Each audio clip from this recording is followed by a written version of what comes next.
নমস্কার, বাঙালির পেট পুজো চ্যানেলে আপনাদের সকলকে জানাই স্বাগত। আপনারা প্রত্যেকেই বাড়িতে খুব সুন্দর করে চিকেন রান্না করেন, তবে আমি বাড়িতে কিভাবে চিকেন রান্না করি সেটাই আজকে আপনাদের সঙ্গে শেয়ার করছি। চিকেনটা রান্না করার জন্য আমি 1 কিলো চিকেন নিয়েছি। চিকেনটা বেছে ধুয়ে পরিষ্কার করে নিয়েছি। আজকের চিকেনটা কিন্তু আমি একেবারে সহজভাবে রান্না করব। যে কেউ কিন্তু এই চিকেনটা রান্না করতে পারবেন, অথচ এত সহজভাবে রান্না করলেও চিকেনটা খেতে কিন্তু খুবই ভালো হবে। তাহলে বন্ধুরা শুধু দেখতে থাকুন আমি কিভাবে চিকেনটা রান্না করছি। প্রথমে আমি চিকেনের মধ্যে দিয়ে দিচ্ছি কিছু কোচানো পেঁয়াজ,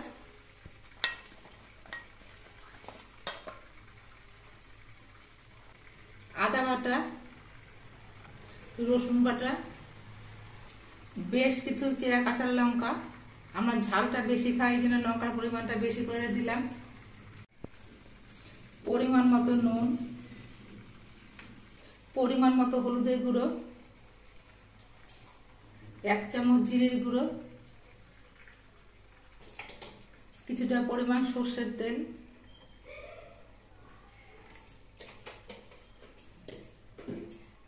এবার সব কিছু দিয়ে আমি চিকেনটা মাখিয়ে নেব।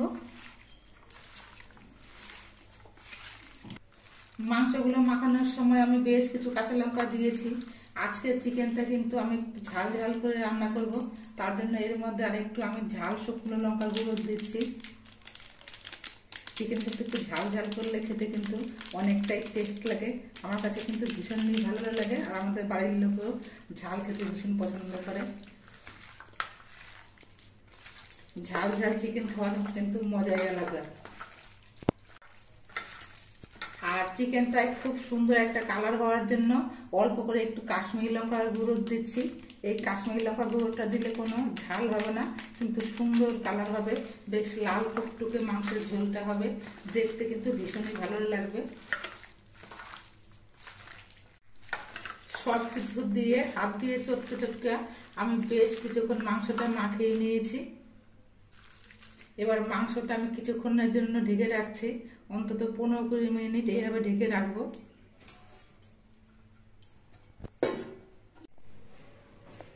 আজকে চিকেনটা কিন্তু আমি গ্যাসেই রান্না করব, তার জন্য গ্যাসটা ধরিয়ে দিচ্ছি। গ্যাসটা ধরিয়ে একটা কড়াই বসিয়ে দিলাম। এই কড়াইয়ের মধ্যে করে চিকেনটা রান্না করা হবে। কড়াইটা বেশ ভালো মতো গরম হয়ে গেছে। এবার কড়াইতে দিয়ে দিচ্ছি সর্ষের তেল।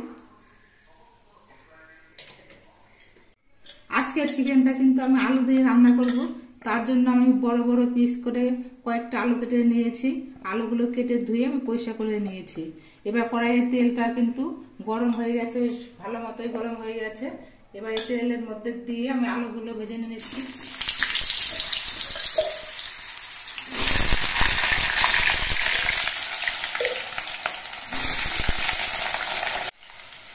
আলুগুলো ভাজার সময় আমি এর মধ্যে অল্প করে নুন দিচ্ছি।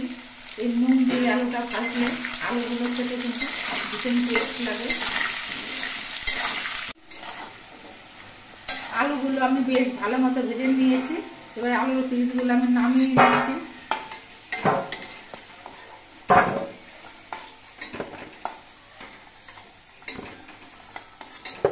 কড়াইতে প্রথমে তেলের পরিমাণটা আমি একটু বেশি করে দিয়েছিলাম। এই তেলেই কিন্তু চিকেনটা রান্না হয়ে যাবে, আর তেল দেওয়ার দরকার নেই। এবার তেলের মধ্যে দিচ্ছি 2টো তেজপাতা, 2টো শুকনো লঙ্কা, কয়েকটা গোটা গরম মশলা, এর মধ্যে এলাচ, দারচিনি, লবঙ্গ সবই আছে। এলাচগুলো কিন্তু আমি একটু ফাটিয়ে দিয়েছি, না হলে তেলের মধ্যে দেওয়ার পর কিন্তু ফুটতে পারে। আর দিচ্ছি অল্প করে একটু জিরে। সব মশলাগুলো ভেজে নিতে হবে। সব মশলাগুলো ভাজা হয়ে একটা সুন্দর সেন্ট বেরিয়েছে। এবার এর মধ্যে আমি অল্প একটু থেতো করা রসুন দিচ্ছি। ফোড়নে এই রসুনটা দিলে কিন্তু সুন্দর সেন্ট হয়।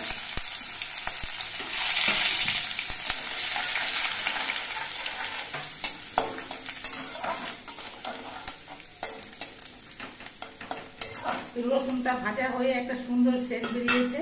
এবার এর মধ্যে আমি চিকেনগুলো দিয়ে দিচ্ছি।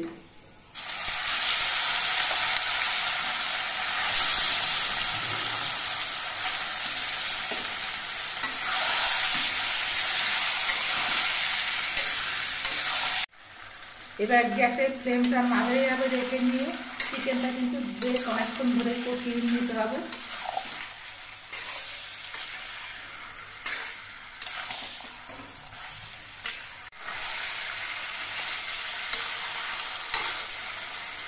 চিকেনটা কষানোর সময় যদি ঢেকে দিয়ে কষানো হয় তাহলে চিকেনটা কিন্তু খুব তাড়াতাড়ি সেদ্ধ হয়ে যাবে।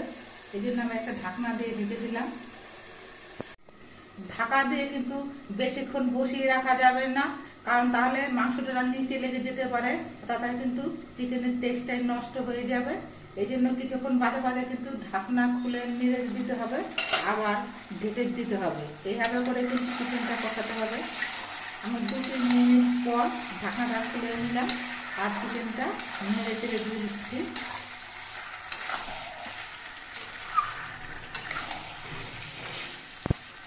আবার ঢেকে দিচ্ছি।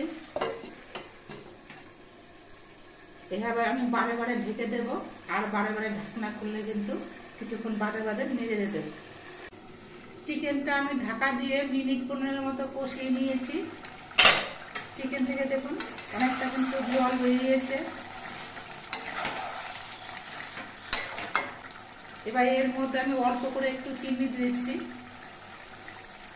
এবার গ্যাসের ফ্লেমটা একটু বাড়িয়ে দিচ্ছি।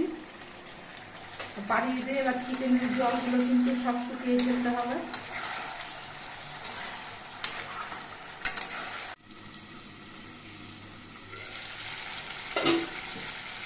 বেশ কিছুক্ষণ চিকেনটা কষিয়ে নেওয়ার পর দেখুন পেঁয়াজগুলো কিন্তু গলে গেছে। এবার এর মধ্যে আমি ভেজে রাখা আলুগুলো দিয়ে দিচ্ছি। আলুটা দিয়ে চিকেনটা কিন্তু আরো কিছুক্ষণ কষিয়ে নিতে হবে।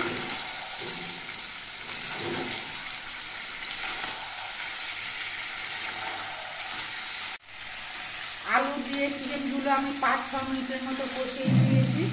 দেখুন চিকেন থেকে যে জলগুলো বেরিয়েছিল সেগুলো কিন্তু সবই শুকিয়ে গেছে। এবার এর মধ্যে আমি ঝোল দিয়ে দেবো। আমি ঝোল দেওয়ার জন্য গ্যাসের পাশের ওভেনে কিছুটা জল গরম করতে বসিয়েছিলাম। এই গরম জল দিয়ে আমি ঝোল দেবো। গরম জল দিয়ে ঝোল দিলে কিন্তু চিকেনের স্বাদটা অনেকটাই বেড়ে যাবে।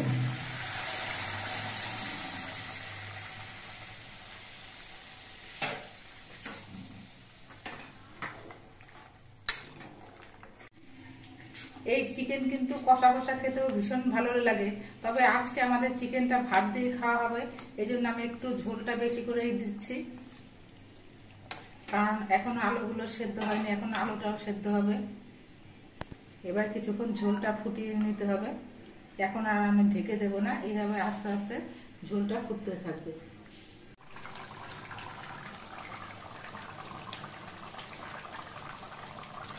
ঝোলটা বেশ কিছুক্ষণ ফুটিয়ে নেওয়ার পর এবার দেখে নিচ্ছি আলুগুলো সেদ্ধ হয়েছে কিনা। আলুগুলো কিন্তু সুন্দরভাবে সেদ্ধ হয়ে গেছে।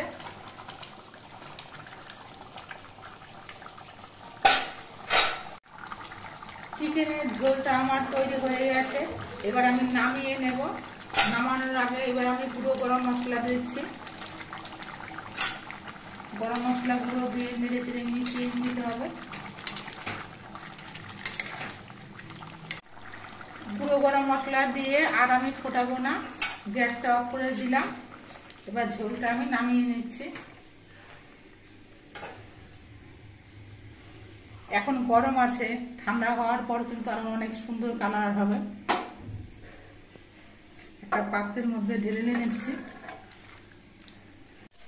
ঝোলটা ঠান্ডা হওয়ার পর দেখুন কত সুন্দর কালার হয়েছে, খুব সুন্দর লাগছে কিন্তু ঝোলটা দেখতে। আর দেখতে যেমন সুন্দর লাগছে, খেতেও কিন্তু খুবই ভালো লাগবে। গরম গরম ভাত দিয়ে আর কিছুই লাগবে না, এরকম একটা চিকেনের রেসিপি হলে পরে। আপনারা দেখতে পেলেন আমি কিভাবে চিকেনের রেসিপিটা তৈরি করলাম। আমার রান্নার পদ্ধতিটা যদি আপনাদের ভালো লাগে তাহলে ভিডিওটিতে একটি লাইক দেবেন। নতুন বন্ধু হলে চ্যানেলটিকে সাবস্ক্রাইব করে দেবেন। সকলে সুস্থ থাকবেন, ভালো থাকবেন। দেখা হবে পরবর্তী আরেকটি ভিডিওতে।